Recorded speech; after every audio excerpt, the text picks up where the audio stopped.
Good morning, it's Tuba Billy. Semi-foggy morning.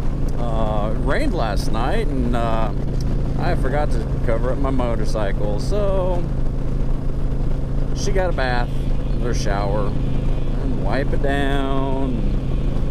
Oops. I'll be glad when we have our new house, we'll have a garage that I actually fit it in. Oh man, but you know, so much of social media right now is blasting this Roe vs. Wade Supreme Court opinion leak. So first of all, the Supreme Court should be extremely confidential, and it has been. And, you know, whatever, 246 years, 200 whatever years that has been in existence. It's ridiculous that something like this would be leaked. Now, I can't think of many good intentions that someone would leak this. Most people are speculating that someone on the left who wants to, you know, spark outrage and protest to try to change this decision. And we all know how the left loves to protest with, you know, mostly peaceful protests as they burn down buildings. Just look at BLM and Antifa.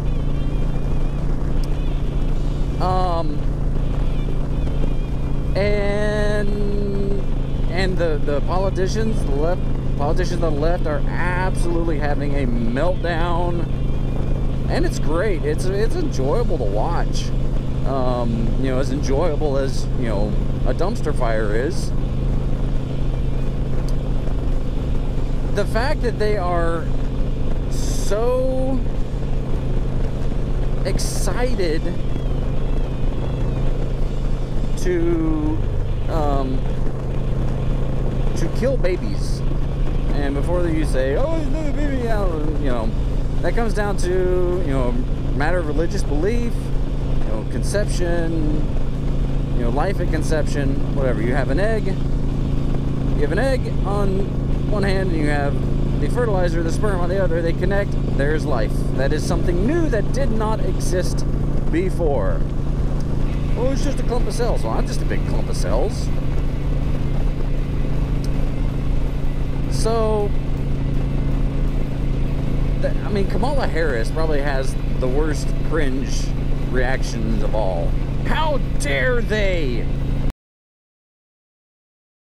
How dare they?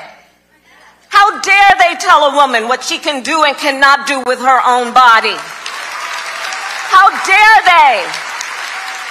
How dare they try to stop her from determining her own future? How dare they? How dare you? You know, yeah, how dare they stand up for the Constitution and say, oh yeah, that thing we did so long ago, that was, yeah, we were wrong. It was an egregious mistake, as the left's favorite Ruth Bader Ginsburg has said. And just because they overturned Roe vs. Wade, which by the way is not a law, it's a judicial decision, did not go through the legislative process.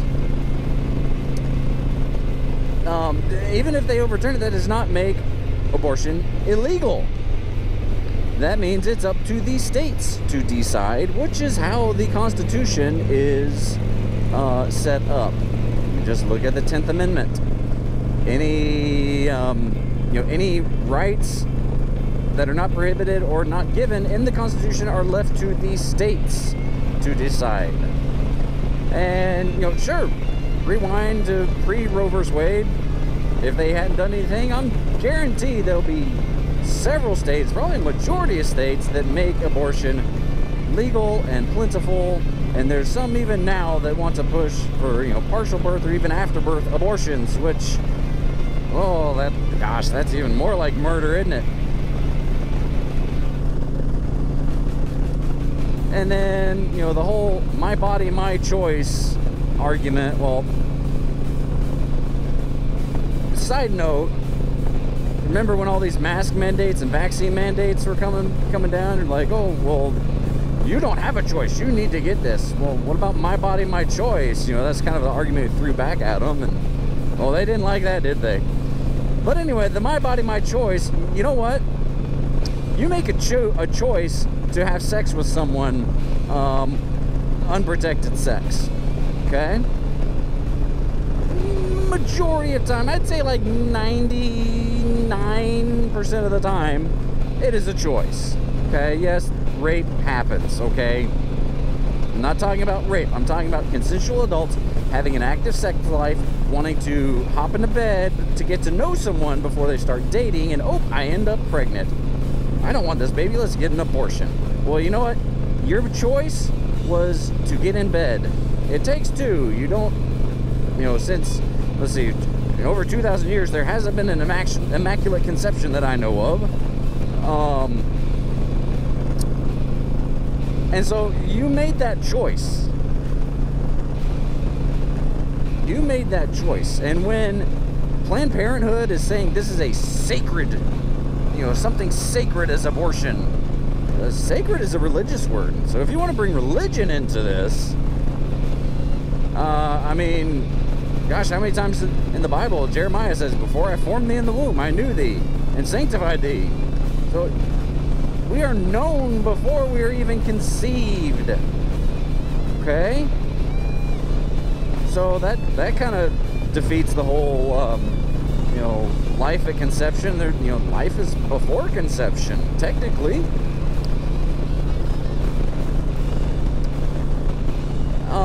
And it's just, it should be up to the states to decide.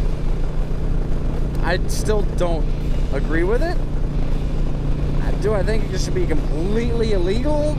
I don't know, because, you know, there's you know, someone who in my wife's family who has, you know, deceased older ancestor, performed an abortion on herself in the back alley with a coat hanger. So, in fact, I saw a picture of a leftist protester, like tattoo or written on her body, "Not your body," and then holding a coat hanger above her head. Is that gonna say she's just gonna rip out the baby with a coat hanger? I mean,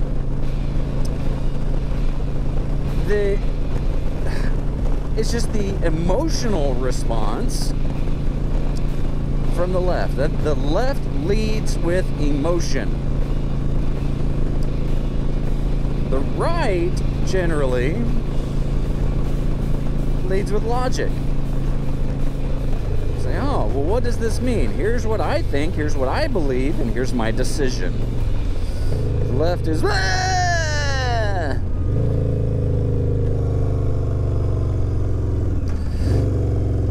So why was it leaked? I think it was leaked to start the protest, to start the pushback, to create an uprising of people who will try to push back and try to alter this decision of the judicial branch, the Supreme Court, who is tasked with interpreting the law and upholding the Constitution of the United States. Nowhere in the Constitution or any of the amendments, by that matter, is abortion an unalienable right. I mean, it's definitely not in the Bill of Rights. You know, freedom of speech, freedom of religion, right to bear arms, you know, right to freedom from illegal search and seizures, all these different things. And oh yeah, an abortion. No, abortion's not in there. So it's something that the Supreme Court is saying that we shouldn't have ruled on this, and now they're going to pretty much take it back. It's like, oh, well, we're going to give it back to the states. That's what the document says. It is not the right of the Supreme Court to rule on this decision federally. And so they're putting the responsibility, the duty, the authority back to the states where it belongs. That's this whole argument today. And before you go and start ripping out your uterus with a coat hanger, even if you live in a state, once this happens, if you live in a state that says, oh, okay, well, no abortions, hey, guess what? We live in America. You can drive a few hours to get an abortion. Might be a little more inconvenient for you, but there's plenty of other inconvenient things that we have to do because of our government. We're not a democracy. We're a representative republic. And when a state elects people to represent them, and those people, the voice of the people says, we want them to represent us, and oh, by the way, our beliefs are, we are pro-life. Well, guess what? That state will be pro-life. You can protest all you want, yeah. But you shouldn't try to undermine the process of government. You shouldn't try to overthrow the government through protests and organized rallies like the left does. Sure, protest all you want. It's, you know, that's First Amendment right there. But leaking confidential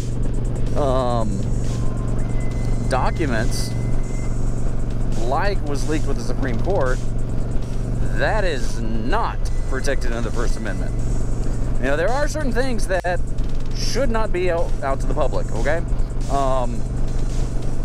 We don't need to know all the discussions of the Supreme Court, okay? We'll get their ruling when it's done, okay? It's a process. And there's been plenty of times where throughout the middle, you know, through the process, someone changes their mind, changes their position. Hey, it happens. It's like, you know, Steven Crowder, changed my mind. I don't think anyone's ever changed his mind, though. But, I mean, it's just insane that we would go to this length to try to stop the murder of millions of babies. Because, I mean, that's what it is. You have states that are pushing for, you know, up until birth. So you could be in the hospital in active labor, say, oh, I don't want this baby, and they abort it. That's definitely not a clump of cells. That's a baby. The age of not feasibility, I can't think of the word. Anyway, the earliest a baby can be born and still survive, that's getting earlier and earlier.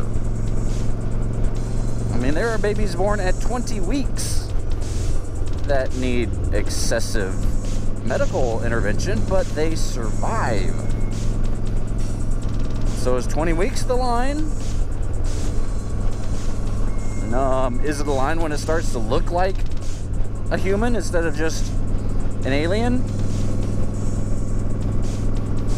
I mean, babies are kind of like parasites. When you get pregnant, when that egg implants in a woman's uterus, because men cannot get pregnant, it starts feeding off of the woman, taking the nutrients from the woman, okay? Then it creates something new. It is its own DNA. It even has its own blood type.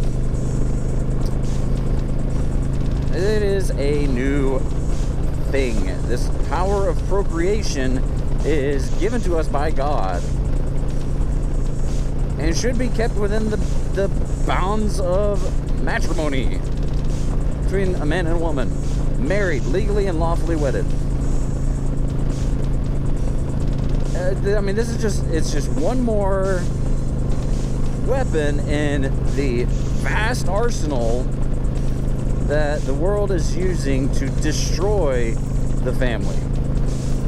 And as we've been warned, the downfall of the family will bring about the calamities foretold by ancient prophets. If you think the world's bad now, just read the New Testament. Read Revelations. I mean, woo! There's some crazy stuff in there. But I think this video has been long enough. Please just remember, be excellent to each other. Tuba Billy, signing out. God be with you till we meet again.